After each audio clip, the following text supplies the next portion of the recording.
Welcome to Legal 123s with ByrdAdatto. Legal issues simplified through real client stories and real-world experiences. Creating simplicity in 3, 2, 1. Welcome back to another episode of Legal 123s with ByrdAdatto. I'm your host, ByrdAdatto, with my co-host, Michael Byrd. Thanks, Brad. As a business and healthcare law firm, we represent clients in multiple sectors and multiple specialties, especially healthcare. Yes, we do. This season, our theme is Specialty Spotlight, where each episode will visit about some of the nuances that can be found from a business and healthcare perspective in the various practice specialties. Yeah, and Michael, today we're going to have to be in our best behavior. We actually have a guest in studio today.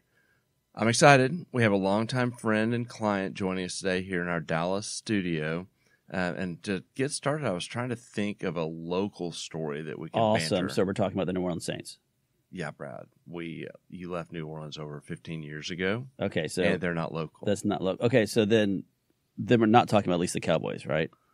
Well, I know that you probably would protest and walk out. Yes. But we could if you wanted to. Okay. All right. Well, how about we'll settle on talking about we're both avid fans of the Mavericks. Yes. And we go to the games together a lot. Mm-hmm. So I read a fascinating story about Mark Cuban that actually connects to healthcare. Please tell me you're not going to reenact like a Shark Tank pitch, because if you are, can I be called Mr. Wonderful? That's not going to happen. No? Okay. No. But I read that the worst pitch ever on Shark Tank, according to Mark Cuban, was a healthcare-related pitch made by two physicians. Yeah, that's shocking to me, but, physicians are such good business people. I don't know why they would be bad at that. So I'm just a little curious, because I've actually loved Shark Tank, and I've seen some really nail-biting pitches and some terrible ones. So what happened here? So this was a mobile health app pitch called RoloDoc, which is meant to be a secure social media platform that allows physicians to upload and to display their medical records. The platform would act kind of as a communication tool between the doctors, the patients, and the other medical professionals. All right. So as you can imagine, the healthcare lawyer in me is just, I have all these red flags dinging in my head right now. I have a feeling Mark Cuban probably did not hear the same things I heard, but from that same compliance perspective that I would see it at. Yeah. In shocking news, Brad, most billionaires are not really focused on healthcare compliance. See, they're missing out. Yeah, maybe I'm missing out. Yeah. Well, you have a healthcare compliance superpower, but yes. You probably won't be a billionaire. Okay. We'll just leave it at that. Fine. Okay. Fair. So apparently, this mobile technology in of itself was not what made this the worst pitch ever. Okay. The physicians had done little actual work other than come up with this vision and the name for the company. Well, that's important to start. When they started getting questions, they couldn't explain how they would get physicians to sign up for the platform or how they would market the technology. Mm. They could not explain how they would vet doctors using the platform or even how they were planning to make any money from this business. They just kept using buzzwords like encryption and security and email and social media. Well, those are great buzzwords, but I'm still trying to figure out, who did they actually pitch to this, and what did they pitch to actually get cleared to actually go on the show? Sounds like they didn't even have a business plan. I think you're right, Brad. And I'm sure they must bring some epic fails on purpose just for to watch the flames go up. I don't know, but it apparently, as the pitch went on, it got worse and worse. They couldn't explain, anything other than the name of their company and their concept. Fair enough. All right. So what are we going to do? Or you said Mark Cuban earlier, so we're going to talk more about Mark Cuban? We got sidetracked, yes. Did you see the news back in January that Mark Cuban actually launched a generic drug company called costplusdrugs.com? Yeah, it was amazing, because all of a sudden every single healthcare newsletter I read all of a sudden had it on it. Then the Dallas Morning News had it in there, and of course, D Magazine had a huge thing on it. So he got some great publicity for it. Yeah, I mean, the premise of the business is that Mark Cuban will buy generic drugs and sell them at cost plus 15%. Yeah, so great publicity for him in 2022. Yeah, I read articles talked about a study that the Harvard Medical School released, and it concluded that had Medicare used costplusdrugs.com, it would have saved $3.6 billion with a B dollars in a single year. The study concluded that Mark Cuban's model, when compared to kind of the Medicare craziness, resulted in stunning price discrepancies. Well, I guess this is not a political podcast, so I won't go into whether or not the government will or will not use it. But it's not surprising to find out there's a cheaper way for them to be working with them. So yeah, I know. Well, just one example is that Medicare paid it's $160 for a 90-day supply of acid reflux treatment, and it could have gotten it for $17 from Cuban's pharmacy. Yeah, I'm no mathematician, but that seems like an 800% markup or something like that for that Medicare patient. But Michael, I guess since we started with local and we were talking about local with Mark Cuban, maybe we should start bringing it back to the fact that we have a local guest here and really introduce our audience who's watching it. Who is this local guest sitting next to you? Well, we have a guest that actually, of all the guests we've ever had on our show, and anyone here at the firm has known me longest. Oh. Yeah, he was partners with my dad, and so he's known me since my pre-lawyer days. So, and he still talks to you? Well, he's seen the evolution, Brad. I've blossomed into a butterfly over the years. Yes. No, our longtime friend and client, Jay Burns, joins us. Jay is a plastic surgeon. He's an international voice in skincare, lasers, and aesthetic technology. He lectures, to plastic surgeons around the country as well. He founded the medical spa, Resurrect Skin M.D. Has all the accolades, been recognized by D Magazine multiple years as a best doctor, super doctor, and the list goes on and on. Jay, welcome. Oh, it's great to be here. This is fun. Well, Jay, we're going to have to put you in the spot right away. So, Mark Cuban fan? Kind of in the middle. If I could interject for a second, I noted something. You're talking about these docs that came on Shark Tank. And, I think it's almost, kind of in line with what, I don't know where we're going with our talk today. I'll go wherever you want me to. But one of the things that's really impacted me is the doctors showed something that I see so commonly among physicians. And it's a lack of execution. And to me, execution is everything. Mm-hmm. It's, a lot of people have visions and plans and honestly are a dime a dozen. And I get caught up with that. But, I worked with a company late in my career in Silicon Valley, and these guys really taught me that execution is everything. And it was just that story was screaming of total lack of self-awareness and execution. And I think you guys have helped me do that over the years as to execute a plan. Well, that's a great point. And Silicon Valley is a place where there's lots of money thrown at ideas. Yes. But not much on the execution side, or a lot of times. Well, I think, Jay, with your background, we had talked about that when Michael was introducing you. One of your specialties that obviously as a plastic surgeon is really the MedSpa space. Mm-hmm. And just for our audience members who aren't really familiar, they hear the term or they don't know what that means, maybe you can just kind of give them an idea of what is a medical spa. Well, if you, it's interesting, as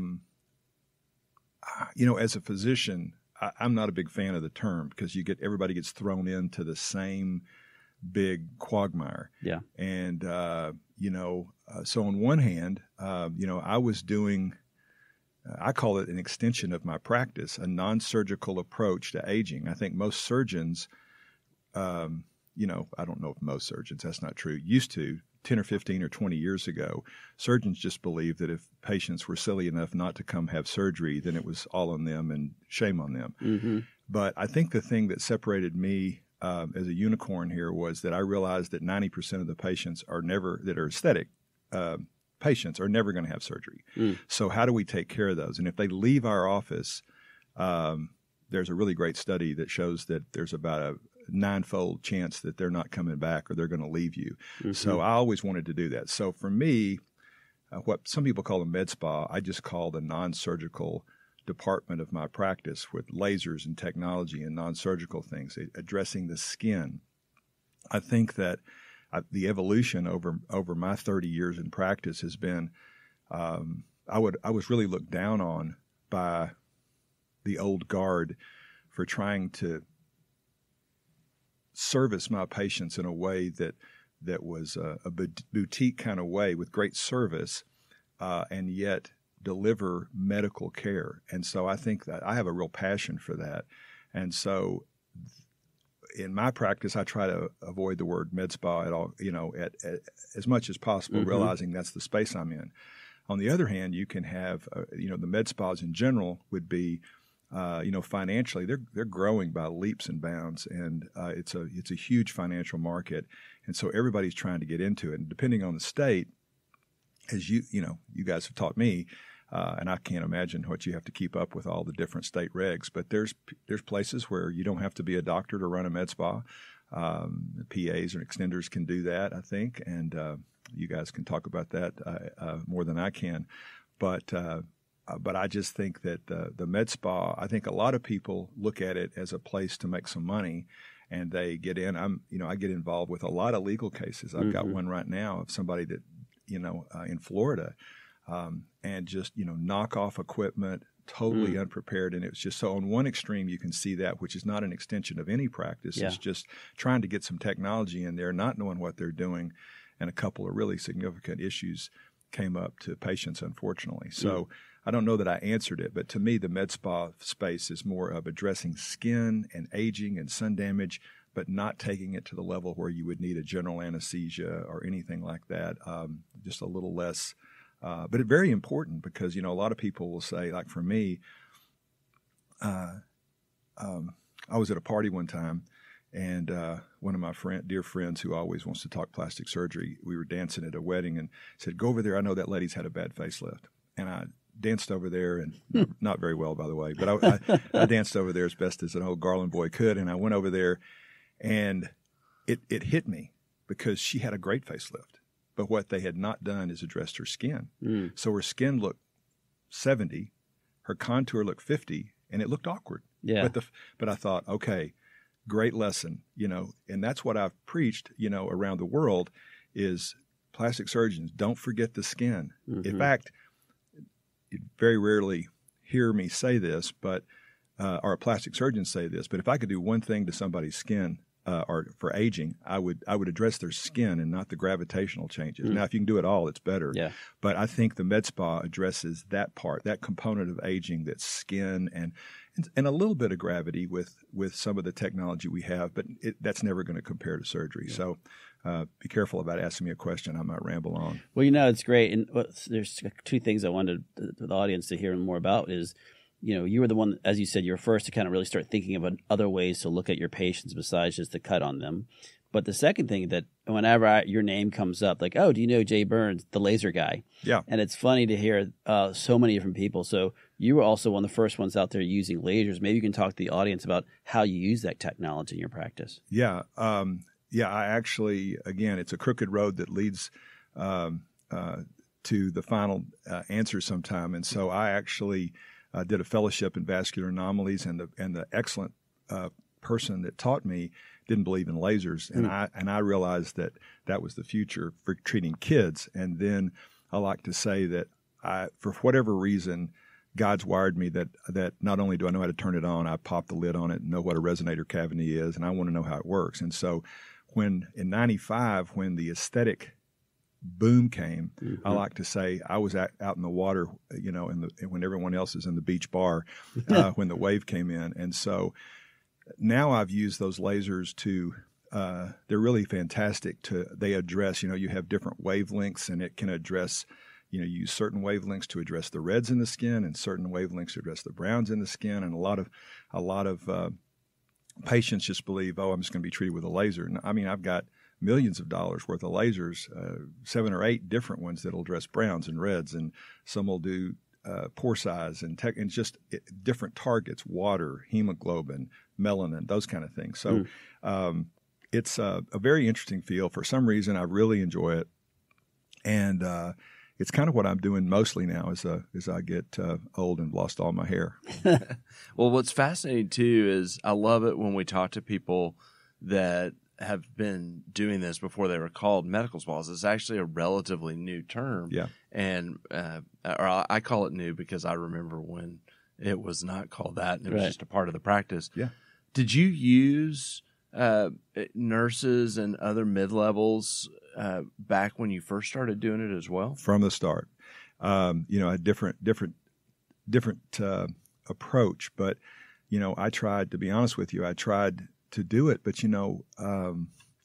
there's more money in it if you do it yourself, right? Mm-hmm. Because, you have to pay anybody and whatever. The issue is if you're a good surgeon and you're busy, I'd go to the end of the day, and I like to think I am. You go to the end of the day at 5 o'clock and you're done with surgery, and now you got a bunch of patients that you want to do this little fine needling, whatever, and I decided I was either going to get a mid-level to do that or I was going to blow my brains out. I mean, the point is I was good at it, right? I should be. I'm a surgeon. Right. But I was tired. Yeah. And it was tedious, and it didn't bring me a whole lot of joy. So it's everybody has a personal preference, and some people will play on the point that, well, I'm a surgeon, I'm a dermatologist, and I'm better than everybody else. Well, I would argue that a very well-trained mid-level, that's all they do their whole life, that is excellent, like my girls are, I think. I just don't have any problems with it. I supervise it. I stay close to it. And if you pick the right people, it's just like anything. There are doctors that can screw things up, as much as any nurse or extender ever could, and vice versa. So, I've always liked that approach and it's helped me now as I've gotten older, where I get a little more tired. And so now I still stay close. I supervise all my extenders and nurses and estheticians, and it's a great business. And as a physician, I got to be careful. Business was kind of like a 4-letter word, profit.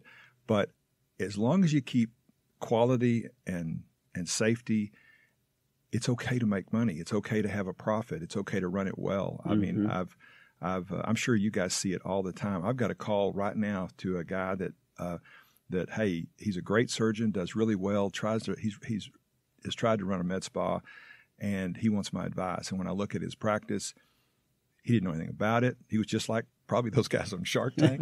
and he bought a bunch of really knockoff stuff, and it's not working, and he spent a lot of money, and he thinks the whole med spa business is crazy. And the point is that he just didn't do his homework like he'd done for the other things. You cannot take this med spa industry and think it's going to run itself. Mm-hmm. And so, but if you do, it's a fantastic tool to enhance your practice while you're in surgery, to enhance your practice if you're a dermatologist while you're doing other things. Like my daughter's super successful at this, and she's a dermatologist, and it's a great thing in the retirement ages to shift into.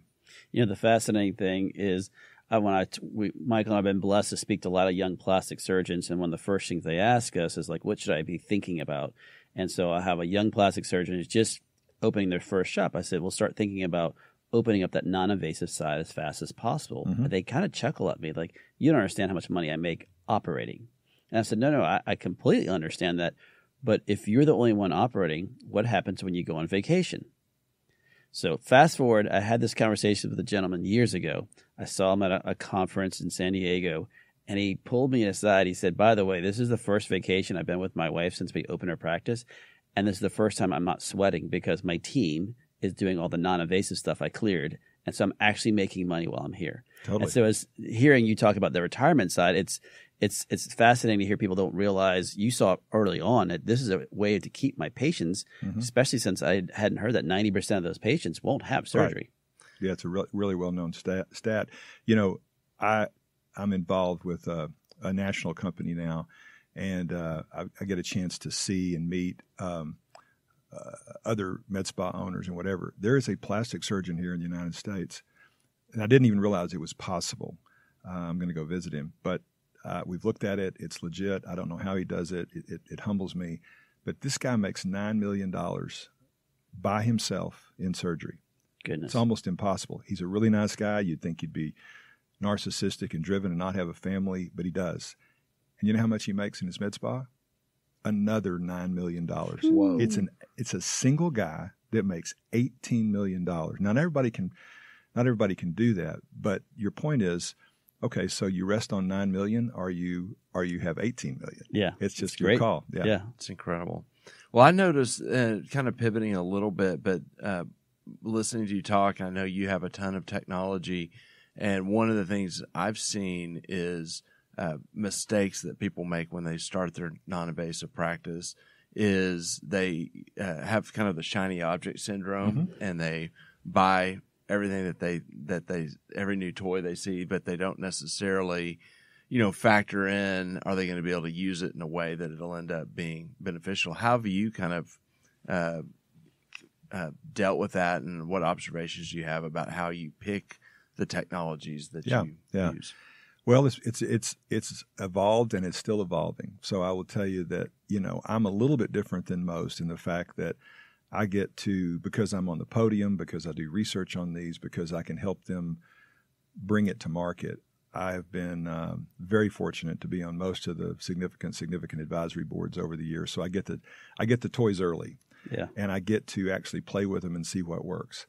And I would tell you that, with full disclosure, the mistakes that I've made financially in my life are when I didn't seek counsel. I wanted it to work, and I said, I'm not going to ask Brad or Mike because they may tell me not to do it, and I did it, and because it just seemed great. And I think that that's what doctors do, and I think that, and that's what a lot of people do across the board. And I would just tell people, if they would just, I think most KOLs that I know of, key opinion leaders and industry leaders that I've been fortunate to be myself, I can't remember not returning a phone call to a colleague that asked me for my advice, and they simply just don't go do their homework. And now that I've been involved with this new company, we've got people that I really admire, and they bring in the business side of it. These are McKinsey guys, Deloitte guys, and they've been super successful at running MedSpas. So I had a technology that I know works, and I ran it past them this week. And you know what they did? They did a complete cost analysis of, profit margins, how will it impact and how will it impact or scavenge the other things that I'm doing.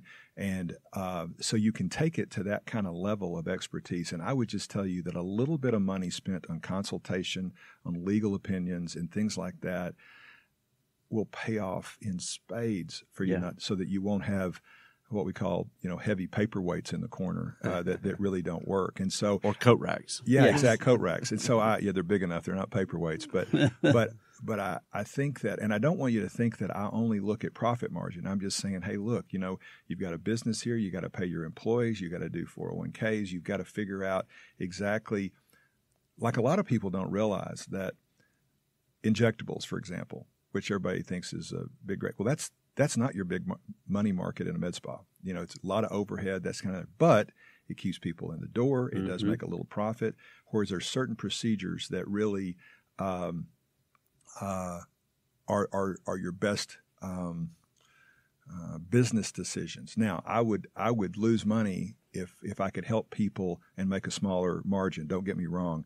But when you're considering 2 or 3 different options and they're all equal with regard to results and safety, those things are just fine to talk about, because it's not like you're greedy. You want to stay in business so you can buy better equipment down the road. And ultimately, I really try to keep the patient in mind as the priority. Great results and done safely will give you satisfaction, and you'll make a little money in the process. And I think what's important that you just said, that I think a lot of people do make mistakes, whether or not they're the physicians that are doing it or a med spa. They see that shiny object that Michael's referencing. They go out and buy a very expensive laser, and then they find out that none of their patients want that particular procedure. And so hearing that someone can do that analysis as it relates to, hey, this is how it's going to be used, this is your cost, and then, as you said, and if you have this machine, it might pull other patients away from this other product line that you're selling. So fascinating to hear that you have that great, business that you can reach out to and utilize that. Right. Well, I think that what's happened is that I looked at it early on, back from the 95 when I started doing this. And I was like, a lot like that surgeon you said, hey, I'm doing so well in my surgery business. And so I just let it run itself. I didn't put any marketing into it. I didn't do anything. It was just kind of an aside, and I made a little bit of extra money, and it was great passive income. But as I've learned over the years, if you make that a business and take care of it like you do your surgical practice, my aha moment was I was at the aesthetic meeting in New York a few years ago, and I'm sure you were there. I know you were there. And I was on the Hot Topics panel. And somebody asked me, well, how many people up here have hit that magic number? And I didn't know there was a magic number. I don't think there is, where you're making as much in your med spa as you are your surgical practice. So I raised my hand, and there was like one other guy on the panel that raised his hand, and about 3 people in the audience of 400. And I found that a little shocking. So they came back and asked me a question. Well, how much is it that you? What's the percentage? And I said, I don't know. So I went home and I looked at it, and when I looked at it, I was making about 80% on the med spa, and I was a pretty busy surgeon. And I went home to my wife and I said, babe, I think I'm done. I think I'm going to start landing my plane, which I've done ever since. And it's been, I've had a few little hurdles, but on the other hand, right now, I've limited my practice to really laser resurfacing, which I'm known for, and facelifts and a certain type of facelifts. And I'm going to wind that down over the next 12 months, hopefully. And I've expanded my med spa.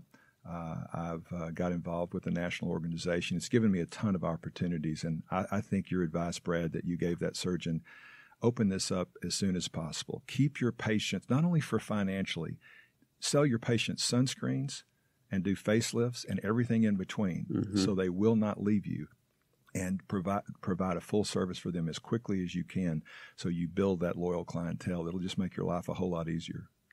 I just had a flashback to New York because we spoke together and we had some technology issues. We did. I was thinking the exact same thing, Michael, trying to get the computer. I forgot that part, but yeah, you're right, exactly. Jay came in and saved the day. He did. No.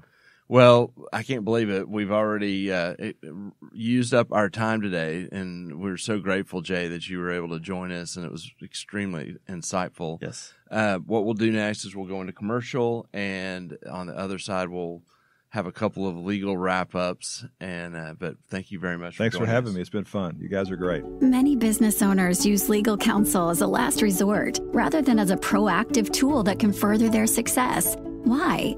For most, it's the fear of unknown legal costs. ByrdAdatto's Access Plus program makes it possible for you to get the ongoing legal assistance you need for one predictable monthly fee. That gives you unlimited phone and email access to the legal team, so you can receive feedback on legal concerns as they arise. Access Plus, a smarter, simpler way to access legal services. Find out more. Visit ByrdAdatto.com today. Welcome back to Legal 123s with ByrdAdatto. I'm your host, ByrdAdatto. I'm still here with my co-host, Michael Byrd. Now, Michael, this season's theme is Specialty Spotlight. We had our good friend and client, Jay Burns, here, or a.k.a. the laser doctor, who, he had a lot of great observations about just in general about running a med spa, running a successful plastic surgery practice.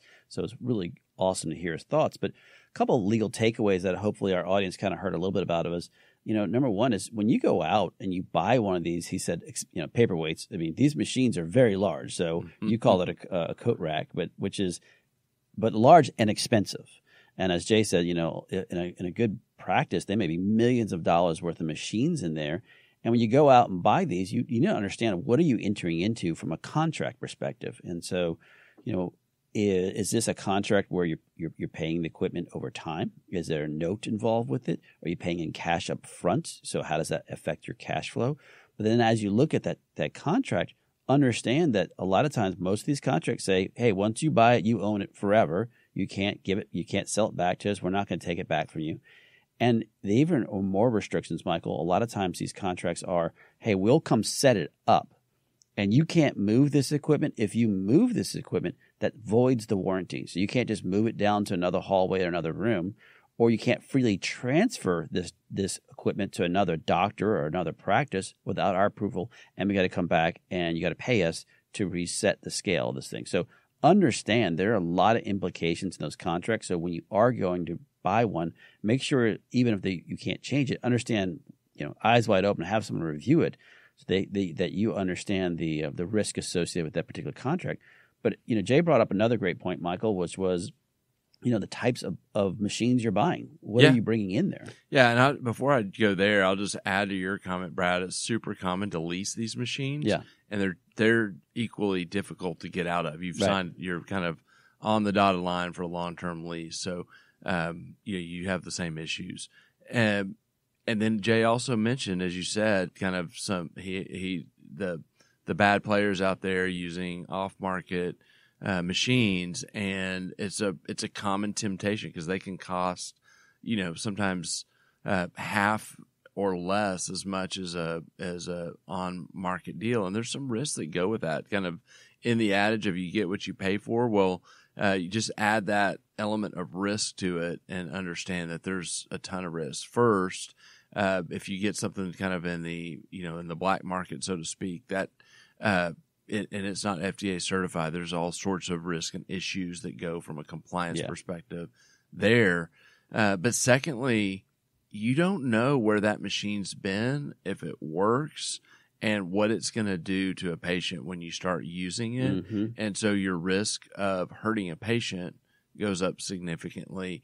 And guess what? The courts or the medical boards, they actually take into account if you're using some off-market device on a patient and they get hurt from it. And so you can bet that the medical board is going to come down extra hard, or the nursing board, whatever board you're in front of, and the plaintiff's lawyers are going to have a field day when they're pursuing their malpractice actions. Yeah, because if you're falling outside the standard of care, no matter what you're using the wrong type of machine or one that doesn't really meet the FDA approval, you're definitely exposing yourself. But Michael, believe it or not, that is all the time we have today.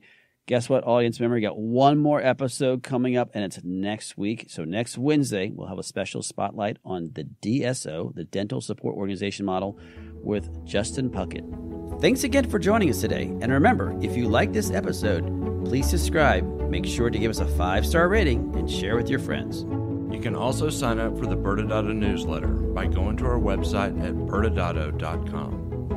ByrdAdatto is providing this podcast as a public service. This podcast is for educational purposes only. This podcast does not constitute legal advice, nor does it establish an attorney-client relationship. Reference to any specific product or entity does not constitute an endorsement or recommendation by ByrdAdatto. The views expressed by guests are their own, and their appearance on the program does not imply an endorsement of them or any entity they represent. Please consult with an attorney on your legal issues.